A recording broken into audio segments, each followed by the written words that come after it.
Welcome back. We're going to talk about your spirituality and ruining relationships. I actually like this series. How are we going to do that? I want you to think about your relationship with God, your relationship with your deepest sense of meaning and purpose, and how that's impacting the relationship that you have. If you're spiritually bankrupt, we're talking primarily about love relationships, but it really can impact all relationships. Any. Because if you're spiritually bankrupt, it's it's really challenging. If you're spiritually bankrupt and you're not whole within yourself, it's pretty hard to give to other people. So what question should we ask? Is how is your sense of spirituality impacting your primary And if you're not sure, then that's okay. Post that too. Ask us questions, because we actually have a whole chapter on finding your purpose in Brain Warrior's Way, on how to find your purpose, on how to understand your deeper sense of spiritual connection. For us, it's a religious. We are, it's God. But for some people who aren't in that place, connecting to a sense of purpose is an important step. So when I talk about purpose with my patients, I ask them about their relationship with God, how they see that, their relationship with the planet, their relationship with the past, and their relationship with the future. So, sort of upward, outward. Well, it sort of comes out in a cross, which is cool. But for me, the past is I primarily think about my grandfather, who I was named after, who was my best friend growing up. I think about how important my past is, but I also think about my grandchildren and their children. So I'm thinking about the future, my relationship with the planet, because if the planet's not here, we're not going to be here. And then my relationship with God. That's really What's good. your purpose? And as you said, if you don't have a purpose, then it's easy to act in ways that are harmful to other people. I'm obviously very purposeful when it comes to you, because you're my primary relationship. And, you are and very my purposeful. mother, speaking of what happened in the past, my mom was actually super clear, and she had 7 children, that my father was her number one priority. It's interesting, that it wasn't the children. And she's not so many of you are like, oh no, the children are it. And she's also not a meddling mother-in-law. So, she's... But as much as I love all of our children, that you are going to be here long after they are gone. And I take care of my marriage first. It's the first thing I do. I actually think that gives kids a sense of stability and settles them. And I've often said and heard it said that the best thing you can do for your kids is love your wife or love your husband, that they get a model. And with half the marriages ending in divorce, divorce is not innocuous for children. It's harmful for them. Now, being in a relationship that's filled with chronic conflict is not good for them either. But you have to protect your children also. So knowing your purpose in the relationship, and obviously, if you are attracted to someone who doesn't have the same spirituality you have, or and sense same of values purpose also, or values, but they make your toes tingle, you want to really think about it. That's not going to stay there forever.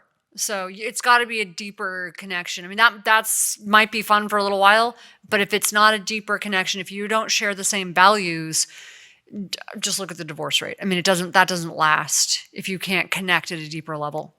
So I love that we share the same purpose for helping people, right? And we don't always agree on the situations,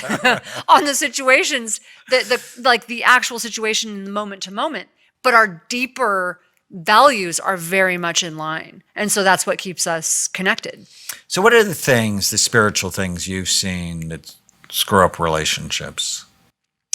Well, so for me, in my mind, when someone does not have a sense of purpose, when they're not spiritually connected, if they're spiritually bankrupt, let's put it that way, it makes it too easy. There's no reason to do the right thing. There is no sense of accountability. You mean if we're just here by random chance? Go do what you want. No Go play. Do what you want. You don't have to be kind. You don't have to be truthful. You don't have to do a lot of things that you're held accountable to if you do believe in a much higher purpose. So it's easier to have an affair. It's easier to do a lot of things, yeah. And so, but if you... And it's easier to be mean. Now, that doesn't mean people that have that sense of purpose or believe in God or whatever, you want to call it, have that sense of meaning and purpose in their lives. That doesn't mean they won't make those mistakes. They clearly do. But they typically learn from them and feel bad about it and try to become better as a result. That's the difference. Right? So do you learn from your mistakes? Do you try to be a better person? Do you have a sense of responsibility and accountability? Are you willing to apologize for your past? Or do you just think, well, so what? We're only here once. Let's go live and party and, have a good time. Live hard, die young, leave a good looking corpse. I mean, what is it's an 80s rock star thing. What is your live hard, die young, leave a good looking corpse? Yeah. So, but it's only good looking for it's only good looking if you die young. So, but yeah, if you have no sense of accountability, it's easy to do that, right? Sex, drugs, rock and roll, baby. I mean, whatever.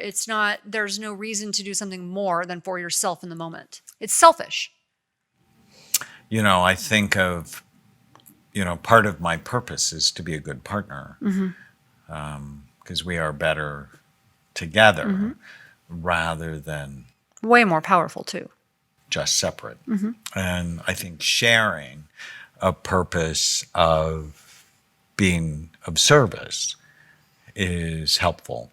Super helpful. As well. Because then we can share the joy and we can share the stories and we can do the work like we do with the Brain Warriors Way podcast. That's a purposeful thing we do on a regular basis. I think we're 420 podcasts or something and it's crazy. So fun. I want you to think about how you can bring purpose into your relationships. What are the things you can do together that really bring a deeper sense of meaning and purpose to your lives? And if you don't have one, and I'm actually curious too to hear from people. Have your behaviors been selfish? If you can be honest about that, if it's been self-centered because you don't have that sense of purpose, then if you're honest about that, it gives you a starting place to change it. So, let us know. This is a place for me to change. It's a place for me to start. It's really important. And just something super simple. Right. What is the one thing I can do today to have a meaningful life? I like the what two is questions the thing we can do together? I love the question, and you taught me this question. Why is the world a better place because I breathe? That instantly puts responsibility on you. Why is the world a better place because I breathe or because you breathe? So that's something I taught Chloe when she used to say, it's not fair. Life isn't fair. It's about you taking responsibility and making it better, right? So I love that you taught me that one. And one of my favorites is, does it have eternal value? Because then instantly that puts things in perspective. If I'm mad, if I'm frustrated, if I'm self-centered, does it have eternal value? Am I going to think about this 10 minutes from now, 5 years from now? If not, that is not a purposeful thing to be thinking about. And one of my favorite exercises I did in college, I took a death and dying class. Me too. I think you did yeah, too. It was really actually great. Writing your funeral. Yeah. At the end of your life, what is it you want people and that really not really what people think of me, because I've learned that's doesn't just matter. A trap.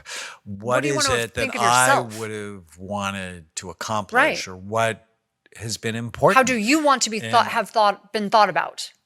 That's what's important. But that what lends itself to, does it have eternal value? About me. Yeah. At the end of my life, have I lived a life worth living, and was I a great partner. And you know what's so important about that? In my 20s, like, I love that question, because in my 20s, I'd have been like, oh dear. Like, but then in my 30s, I started working hard toward that. And now at this point in my life, I feel like it's manifesting, and it's such a great place to be. But asking yourself that question can really stop you dead in your tracks. Like, at the end of my life, if I had a funeral right now, are people going to get up and say the things about me that I wish they would have said? So will I be the person that I wanted to be? Well, I don't know. With my children, it's actually scary. I'm not sure what they're going to say, and I'm glad I won't be there, I suppose. So, from a spiritual standpoint, how does that influence your relationship? Post that. And then tag the Brain Warriors Way podcast. Leave us a review on brainwarriorswaypodcast.com. And this whole series, what are the 3 or 4 ways, what are the things you do to mess up your relationship? Because if you know what they are, you can change it. Stay with us. If you're enjoying the Brain Warriors Way podcast, please don't forget to subscribe so you'll always know when there's a new episode. And while you're at it, feel free to give us a review or 5-star rating, as that helps others find the podcast. If you're interested in coming to Amen Clinics, use the code podcast10 to get a 10% discount on a full evaluation at amenclinics.com. For more information, give us a call at 855-978-1363.